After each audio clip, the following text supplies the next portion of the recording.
ಕಲಬುರಗಿ ಜಿಲ್ಲೆಯಲ್ಲಿ ಇಂದು ನವಕರ್ನಾಟಕ ನಿರ್ಮಾಣ ಆಂದೋಲನ ಪಕ್ಷದ ಪೂರ್ವಭಾವಿ ಸಭೆ ಸಿಎಂ ಇಬ್ರಾಹಿಂ ಅವರ ನೇತೃತ್ವದಲ್ಲಿ ಯಶಸ್ವಿಯಾಗಿ ಜರುಗಿದೆ. ರಾಜ್ಯದ ರಾಜಕೀಯ ಸ್ಥಿತಿಗತಿಗಳ ಬಗ್ಗೆ ಗಂಭೀರ ಚರ್ಚೆ ನಡೆಸಿದ ಈ ಸಭೆಯಲ್ಲಿ ರಾಷ್ಟ್ರಮಟ್ಟದ ಪಕ್ಷಗಳು ಜನರಿಗೆ ಚುನಾವಣಾ ಸಂದರ್ಭದಲ್ಲಿ ಕೊಟ್ಟ ಭರವಸೆಗಳನ್ನು ಮರೆತು ಅಧಿಕಾರಕ್ಕೆ ಬಂದ ನಂತರ ರೈತ ವಿರೋಧಿ ನೀತಿಯನ್ನು ಅನುಸರಿಸ್ತಾ ಇದೆ ಅಂತ ಆರೋಪ ವ್ಯಕ್ತವಾಗಿದೆ. ಈ ಹಿನ್ನೆಲೆ ರಾಜ್ಯದ ಜನರಿಗೆ ನಿಜವಾದ ಪರ್ಯಾಯ ರಾಜಕೀಯ ವೇದಿಕೆ ಒದಗಿಸುವ ಉದ್ದೇಶದಿಂದ ಪ್ರಾದೇಶಿಕ ಪಕ್ಷದ ಅಗತ್ಯತೆಯನ್ನ ಸಭೆಯಲ್ಲಿ ಒತ್ತಿ ಹೇಳಲಾಗಿದೆ. ಮುಂದಿನ ವಿಧಾನಸಭಾ, ಜಿಲ್ಲಾ ಪಂಚಾಯಿತಿ, ತಾಲೂಕು ಪಂಚಾಯಿತಿ ಹಾಗೂ ಗ್ರಾಮ ಪಂಚಾಯಿತಿ ಚುನಾವಣೆಯಲ್ಲಿ ಪ್ರಾದೇಶಿಕ ಪಕ್ಷವೇ ಜನ ಸಾಮಾನ್ಯರ ಧ್ವನಿಯಾಗಬೇಕು ಎಂಬ ನಿರ್ಣಯಕ್ಕೆ ಸಭೆ ಬಂದಿತು.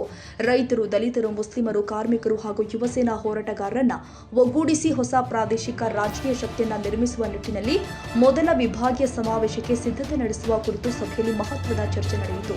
ಸಭೆಯಲ್ಲಿ ಯಾದಗಿರಿ ಮತಕ್ಷೇತ್ರದ ಅಹಿಂದ ನಾಯಕರು ಆದ ಹನುಮೇಗೌಡ ಬೆರ್ನಕಲ್ ಅವರು ಪ್ರತ್ಯೇಕ ಭೇಟಿಯಾಗಿ ಚರ್ಚೆ ಮಾಡಿದರು.